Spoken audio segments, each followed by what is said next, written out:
What's good, family? Welcome back. As always, good to have you back, good to be back. I always say that different. I'm pretty sure I always say that different. So whatever way I say it, innit? Yeah, that way. But today's video, I think I'm going to talk about braking, you know. But something that I just realised as I was filling up. 169, 170 a litre. Yeah, this is a hobby. Say it for the faint-hearted. But yeah, today I'm going to talk about braking. And a lot of it is going to be... Oh, I spun that around, innit? And a lot of it is going to be mainly for beginner riders or riders that don't ride that often and all of that. But you never know, innit? Me, I learn things every day. So, although this is by no means an instructional video, it is one that I hope everybody can take some points from. Now, some of the things that I say might not be immediately evident with me being on the bike and riding. And I'll probably do a follow-up video if I can find a space big enough for me to actually sort of work from, or not work from, but to sort of ride around and demonstrate a few bits and pieces. So let's set that up.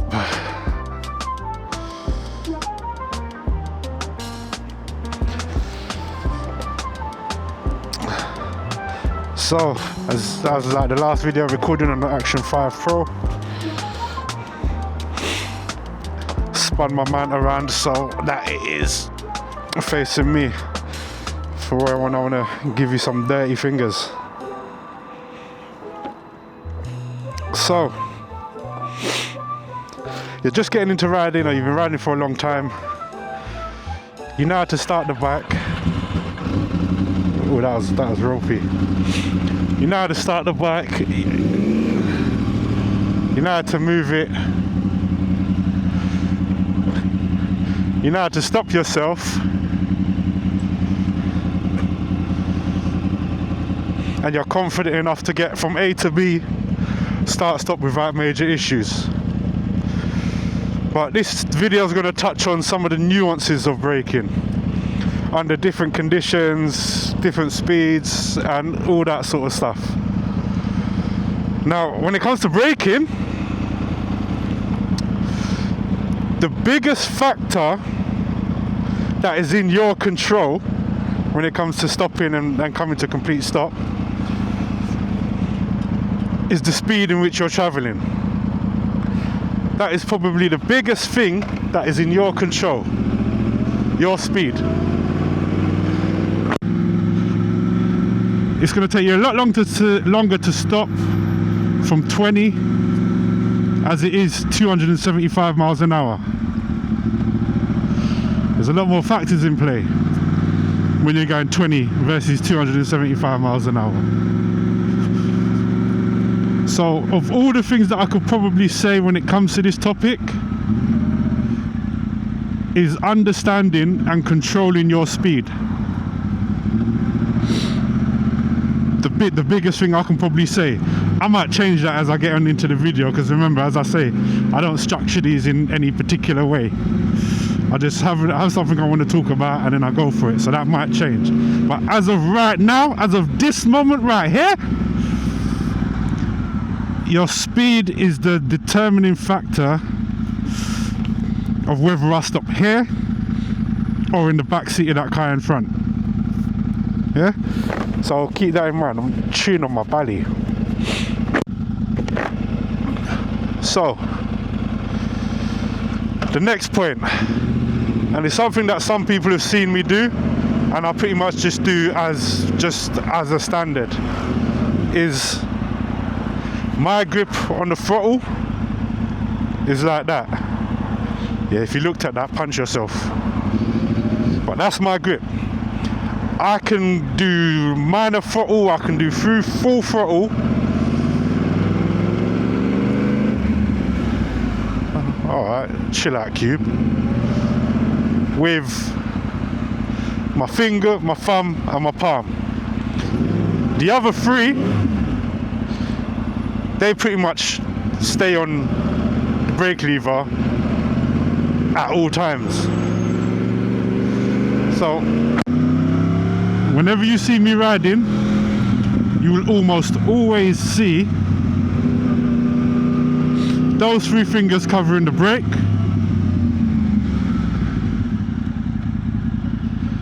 and these 2 wrapped around your throttle. Now the reason I do that is because every millisecond counts. I thought that seagull was coming to headbutt me. Every millisecond counts. The faster you're going, the more important those milliseconds are.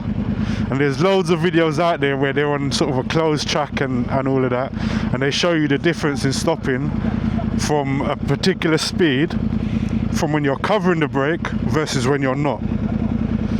So for some people, the action of going from here to here, or here to here, or here to here, however they wish to do it, however practiced you are, can obviously minimize that.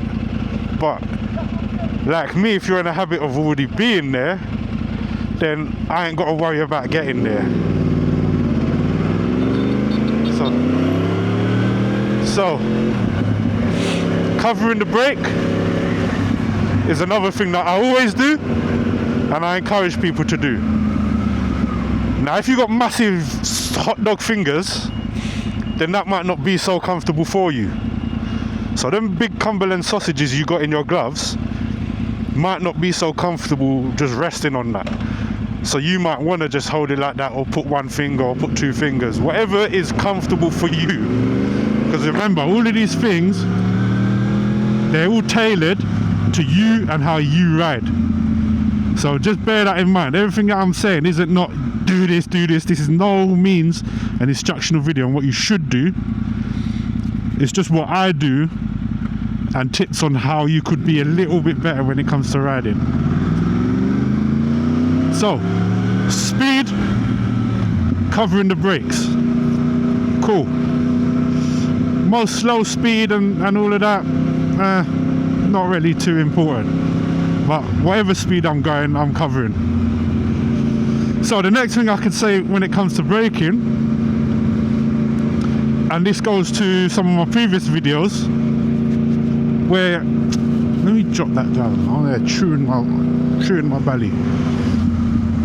So like I've mentioned in previous videos, look at the gravel. That's a point that I want to touch on later. Is keeping up with your observations.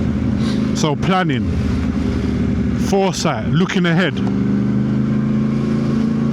If you're, for example, coming up to junctions, like this ain't really a junction coming up here, but there's cars moving, be prepared for someone to want to turn in. So you might not be doing 30. You might want to slow down to about 22, 21, 23, whatever. Yeah, whatever you feel comfortable doing. So just being prepared to stop. So for those that don't cover, that might be a moment where, okay, there's a junction coming up. I don't normally cover, but for this junction, cool. Let me chuck a couple fingers over the brake just in case something was to happen. There's nothing wrong with being prepared, and it takes nothing but a moment just to cover the brake, and that moment could be the difference between you actually making contact with another vehicle or not. Yeah? So again, it's about planning, watching where you're going, watching what's ahead of you, watching what junctions are there, watching what the road conditions are like.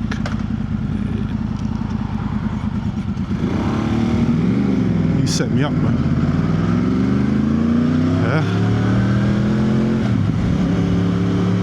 Cool. So yeah, preparation. Just always being ready, having your eyes open, having your head on a swivel, paying attention to everything that's going on in front of you, so that you could be aware of all of the places that you should be paying extra attention. Cool. Now, braking, as you might see a lot of people say as well, your legs are as much a part of the process as your hands and your feet and your brain and your arms and your legs and your chest and all of that. Gripping the tank trying to do this without crashing. Gripping the tank when you're slowing down, just do it. The idea is when you're riding, you don't want to put all of that pressure on your arms. So you're already constantly leaning forward. When you're riding, you want to have a loose grip. You don't want to be gripped on tight. Every corner you take, you don't want to be forcing down and putting all that pressure through your arms, because they won't last. And then the same when it comes to braking. If all of that pressure is in your arms because your arms are locked in place into your arms that are holding you back, if you do make contact with someone, where do you think all of that force is going? Oh my days, this is what I paid £7 million road tax for. So all that pressure, all that force is going to go up your arm. It will mess up your shoulder, mess up your elbow, and then that's you. Even if you don't make contact, just that constant stress will just wear out your joints. So slowing down at most sort of larger speeds, if you're sort of rolling at 30, 40, 50 or whatever, slow down, loose grip on the handlebar, because again what you don't want to do is you don't want to be putting too much pressure on the handlebar. You hit something and then you force yourself off. Grip that tank and let that take the majority of the force.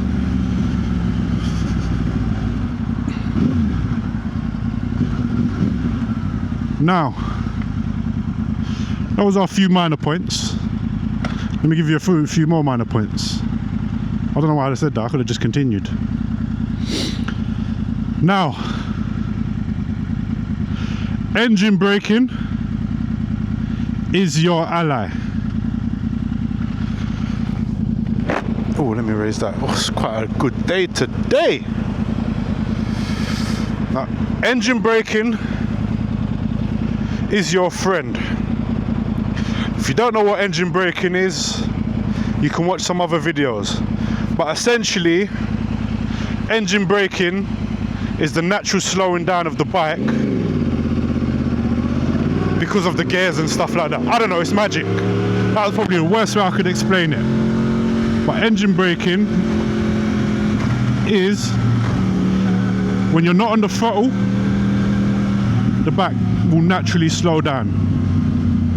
And with bikes, it's much more aggressive than it is in cars and vans and all of that. So 30, and I'll just let go of the throttle,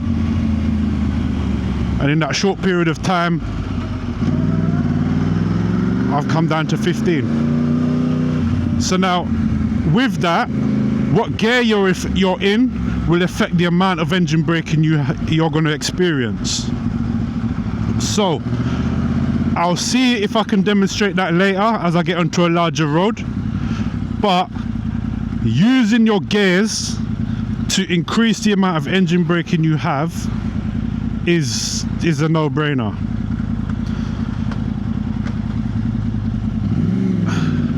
If you're in gear 4 doing 55, 60, 70,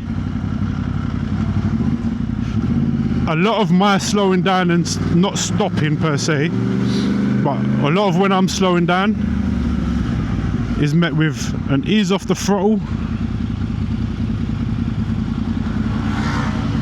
with downshifts, and I just let the bike ease up and take me down. One, obviously you're using the engine, you've got that added benefit, you save fuel a little bit, I guess, and you don't put as much pressure on your brakes, so they last a little bit longer. I mean, it's nothing massive, but they last that little bit longer. So make use of engine braking.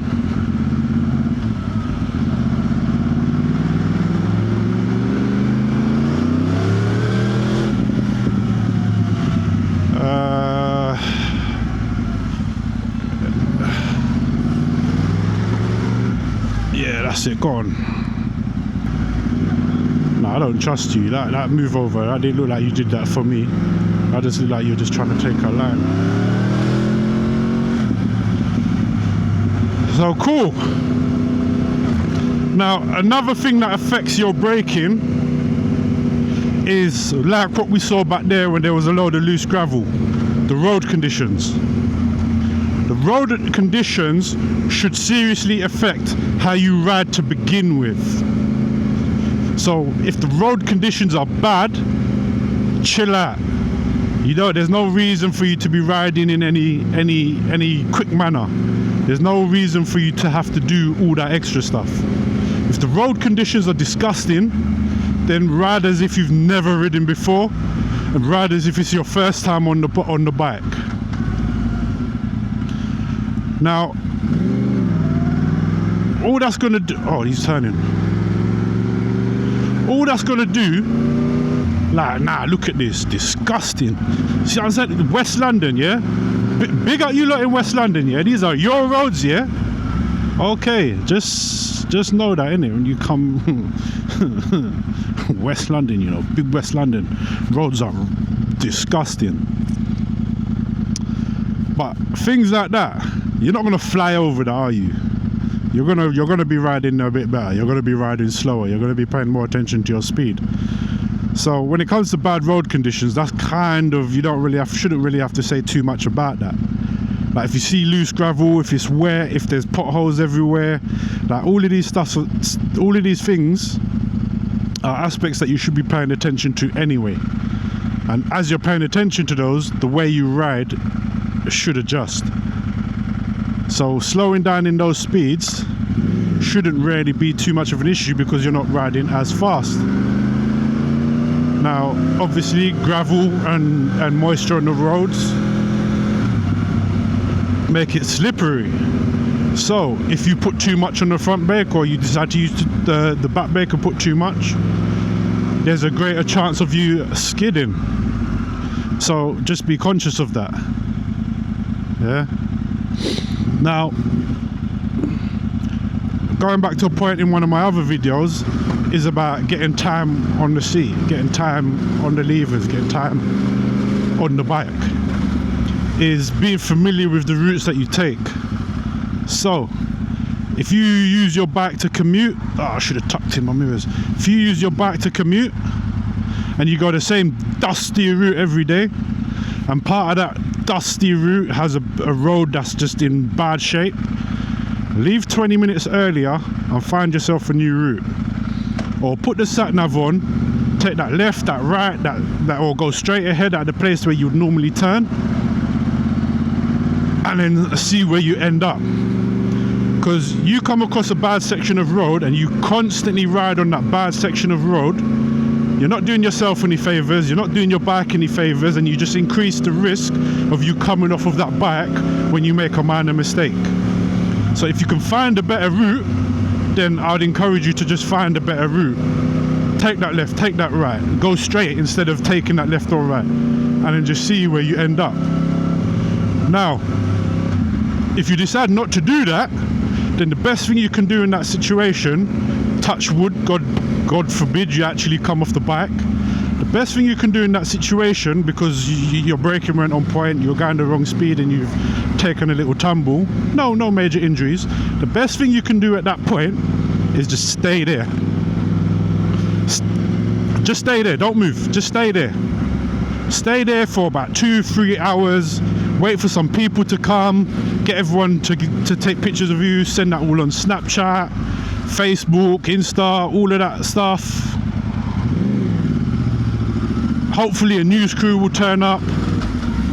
If a news crew turns up, they can put you in the newspaper, put you on TV, and then with all of that, that might encourage that local council to do something about that road. Now, if it's raining, it's even better because you can create a bigger sub story, and you'll be doing everyone a favor that travels on that road if it gets to that stage. That's the best thing you can do if you don't find another route and you happen to come off your bike on those dirty roads. So yeah, route selection, being familiar with your routes, finding alternative routes, all of these stuff can help when it comes to making sure you stay on your bike when you come to a situation where you need to slow down. Now, when it comes to braking, with a lot of people that ride, you all get a general feel of what your brakes are like.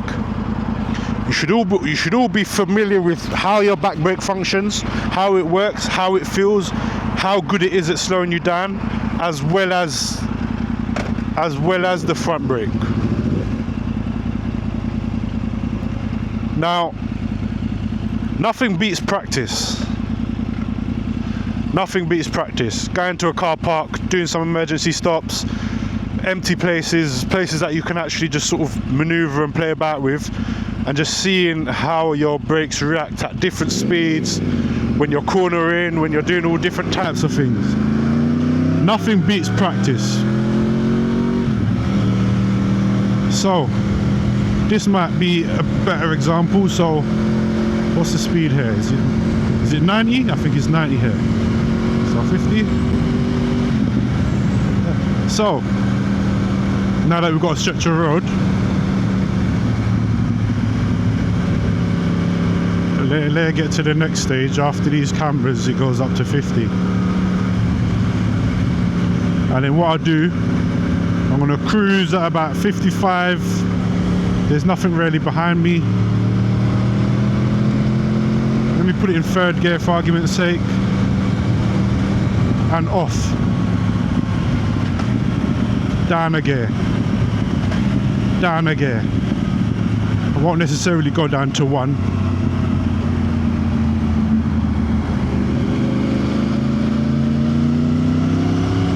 But that's my engine doing all the braking for me. So there's no need for me to have to apply the brake in every instance I want to slow down.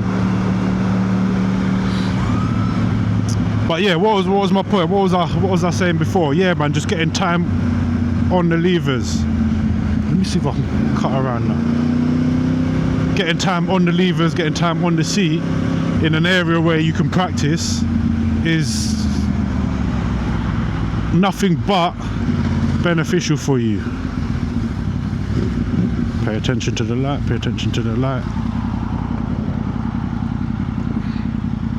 Oh. Now, that will give you a chance to sort of set things up. Put more pressure on the brakes. Pulling off in second gear, see?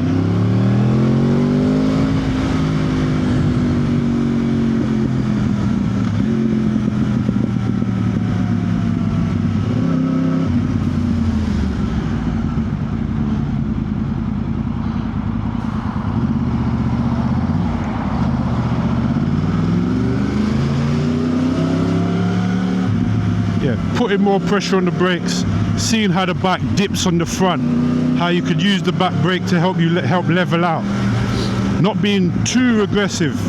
And the biggest thing when it comes to heavy braking is trying your best to remain calm.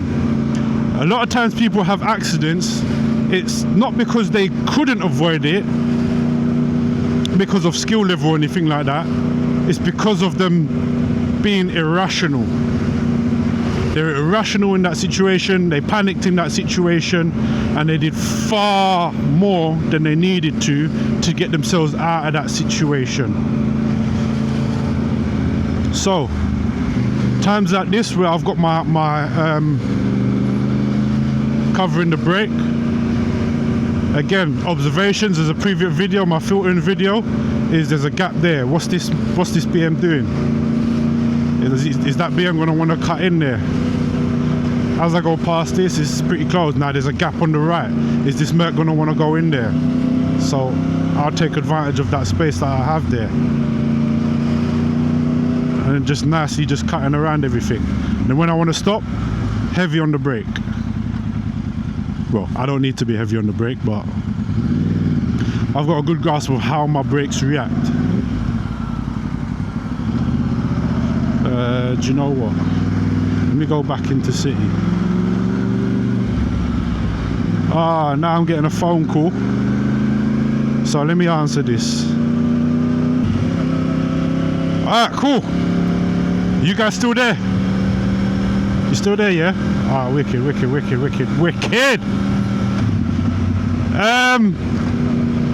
So yeah, whatever I've said in it, just remember that in it. Now, probably a little bonus one, yeah. That I'm gonna chuck in. Do you know what? I'm gonna go back that way. Probably a little bonus one that I'm gonna chuck in, yeah, is environmental. That's it, you've guessed it. That's what I hate about this road, man. You can't really filter in the same way. It's environmental, and it's almost childish, because I think the difference it makes isn't major, but in many situations, innit, every little helps, and that is wind. Although the effects might be somewhat minimal, if you're trying to come down, if you're trying to stop from quite a decent speed, braking and sitting up will help somewhat. Now it's minimal, so I think all the other factors are going to have a much bigger effect. Oh, come on, uncle, man. They're going to have a much bigger effect. But if you're able to stay calm, like I said a moment ago, if you're able to stay calm, so keep your composure in that situation, then all of these things combined could give you that little millimeter that you need from scraping off a bit of dirt from the side of a vehicle to actually stopping before it. Now again, it's very minimal, but again, when we want to get fast, what do we do? Well, not we, what do you lot do? Face down, cheeks up. That's what you're doing. Face down, cheeks up. No matter how you want to look at it, that's what you lot do. I don't do it, innit? That's what you lot do, innit? Face down, cheeks up. Because wind, aerodynamics, goes over your visor, over your helmet, over you in a streamlined way. Obviously I got a bag, so that adds a bit of drag to it. But again, no bag, none of that, you get quite streamlined. So if you're down, you're able to cut through the air quicker. Whereas if you're up, you've got the air beating on your chest.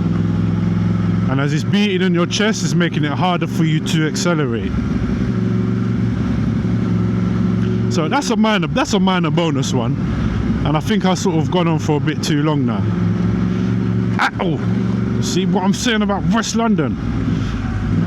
And I think the biggest problem that people have, the biggest thing that I think that causes accidents is complacency. On your bike, doing your la-di-da-di-das, not really paying attention to everything that's going on around you, is probably the biggest reason why people have accidents. They're not paying attention to their speed, they're not paying attention to the conditions of the road, they're not paying attention to other road users, they're not paying attention to the condition of their bike, they're not listening to their bike or their vehicle that's telling them that, yo, there's some problems. They're using their brakes, they're not realizing how spongy the brakes are and whether they need changing or not, or some sort of addressing. They're not paying attention to how good their tires are and all these stuff. I can go on for ages and ages. But being complacent, not doing your maintenance, not paying attention to what's going on in the roads, not keeping up with your skills and drills. Usually these are the reasons why things happen. A lot of the times bikers get knocked off. Look at me coming down some dead end. No, I'm just showing you my YouTube. Oh my gosh, my back hurts. How many times have you heard people come off of the bike and the driver says, sorry, I didn't see you there. Like, why didn't you see me? What were you doing that you couldn't see and hear me? Now, I can get it if you don't hear me because you might be playing music, but mirror signal maneuver. You know that there's other vehicles on the road, so why aren't you looking before you're there swerving around doing whatever it is you're doing? So I think complacency is one of the biggest issues that people sort of have that cause accidents. And I think that's about as much as I can really say on it, man. Covering brake for me is one of the speed is obviously for me the biggest factor in whether you can actually stop or not. Covering the brake is something that I always do no matter what speed I'm going, because those extra milliseconds for when either someone steps out at you doing low speed or you stopping that extra 10 or 15 meters sooner when you're at higher speed is a game changer. Keeping up with your skills and drills, again, that's another major factor. So remember, just go out there, ride and practice. Learn your bike. Learn your bike. Keeping up with the maintenance will allow you to know whether your brakes are ready to change. Is your fluid right? Does your fluid need changing? Does it need topping up? All of these sort of things contribute. Are your tyres in good shape? Because that affects your braking distance. Is your suspension in good order? Because that can affect your braking distance. So all of these things combined is what will make up whether you stop in time or you don't. So I'm gonna end that there, because right now I'm just riding around in circles and I've actually got somewhere to be. That phone call reminded me of it. So big up everyone that made it this far. You get a cookie when I see you. And yeah, man, until the next one, man, take it easy.